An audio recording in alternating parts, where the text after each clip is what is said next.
Tentunya kebijakan free float ini merupakan kebijakan pendalaan pasar dengan spektrum yang jangka panjang ya. Dan saat ini OJK bersama Bursa Efek Indonesia sedang melakukan evaluasi dan juga penyempurnaan kebijakan free float secara komprehensif ya. Kebijakan free float ini rencananya akan kita terbitkan pada tahun 2026. Mencoba menjawab pertanyaan pertama dari Mbak Ana Bisnis Indonesia terkait dengan aturan free float ya. Tentunya kebijakan free float ini merupakan kebijakan pendalaan pasar dengan spektrum yang jangka panjang ya. Jadi tidak hanya di 2026 tapi 5 tahun, 10 tahun ke depan gitu ya. Sehingga dalam penyusunannya itu perlu pertimbangan yang matang dan tentunya perlu juga melibatkan seluruh pemangku kepentingan ya, termasuk AEI, Asosiasi Emiten Indonesia, Asosiasi Perusahaan Efek, AMI, dan juga asosiasi lainnya, termasuk investor institusi ya, yang memiliki peran strategis untuk mendorong dari sisi supply maupun demand-nya. Nah, selain itu juga kebijakan free float ini juga telah mendapatkan perhatian khusus ya di DPR dalam rangka penguatan pendalaman pasar di Indonesia. Dan saat ini OJK bersama Bursa Efek Indonesia sedang melakukan evaluasi dan juga penyempurnaan kebijakan free float secara komprehensif ya, dengan mempertimbangkan aspek-aspek seperti peningkatan likuiditas, perlindungan investor, minat investor, lalu juga besaran market cap, daya serap pasar, masa transisi yang sesuai, dan juga upaya menjaga minat korporasi domestik untuk go public. Ya. Tentunya dengan memperhatikan kondisi dan juga dinamika pasar, ya, kebijakan free float ini rencananya akan kita terbitkan pada tahun 2026 ya, tentunya bertahap ya. Mudah-mudahan menjawab nih ya Mbak Ana ya dari Bisnis Indonesia. Lalu yang kedua adalah pertanyaan dari Munik Valid News ya. Ada dua pertanyaan. Yang pertama adalah yang terkait dengan indeks harga saham gabungan 2026.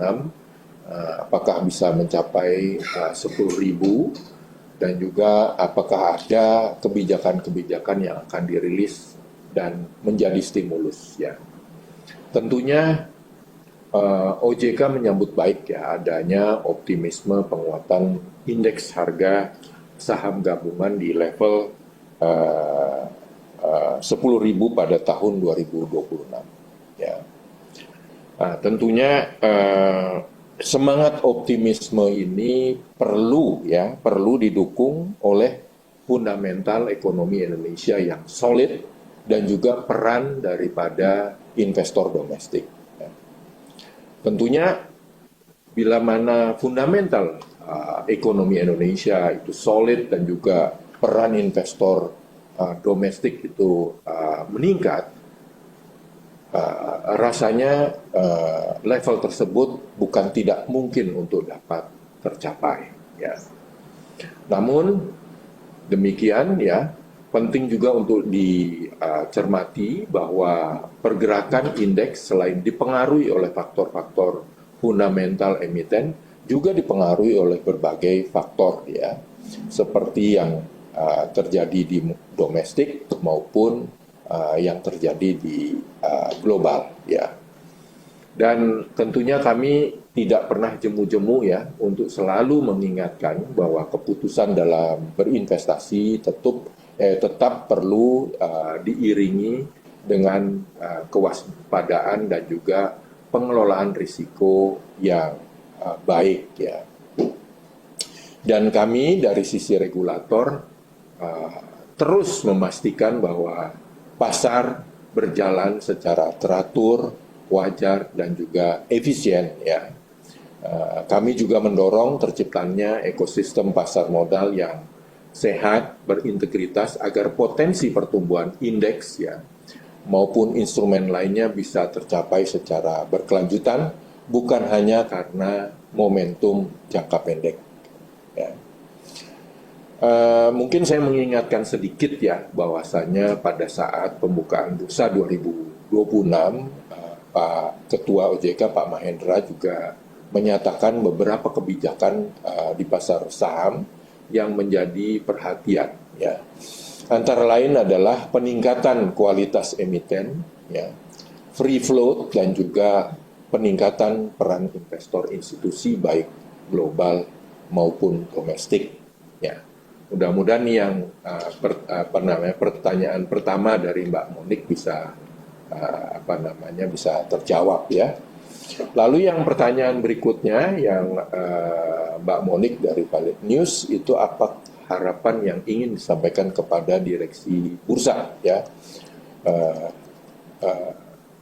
Jadi benar ya terkait dengan hal tersebut ya, pada tahun 2026 nanti ya, tahun ini akan terdapat proses pencalonan dan juga pemilihan direksi Bursa Efek Indonesia. OJK melihat bahwasanya ini merupakan momentum penting ya dalam memperkuat kualitas dan juga daya saing pasar modal Indonesia.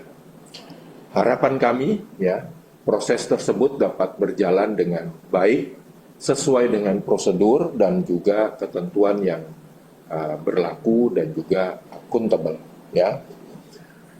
Kedepannya terdapat beberapa agenda strategis yang perlu untuk terus diperkuat ya.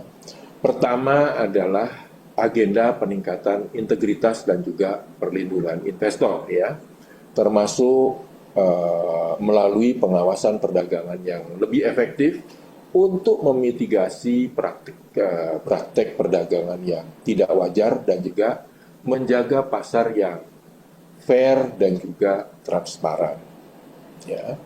Yang kedua tentunya itu adalah mendorong pendalaman pasar melalui pengembangan baik dari sisi supply maupun demand ya, melalui pengembangan produk ya, lighthouse IPO, peningkatan likuiditas melalui free float dan juga peningkatan jumlah investor, khususnya investor institusi domestik maupun global tentunya ya.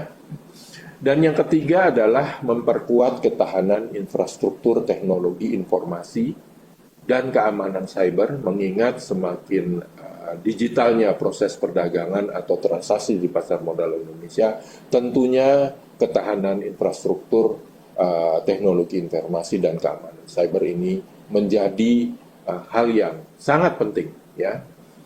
Dan juga OJK akan terus berkolaborasi dengan Bursa Efek Indonesia sebagai mitra strategis untuk mewujudkan pasar modal Indonesia yang semakin dalam, efisien, berintegritas dan juga tangguh.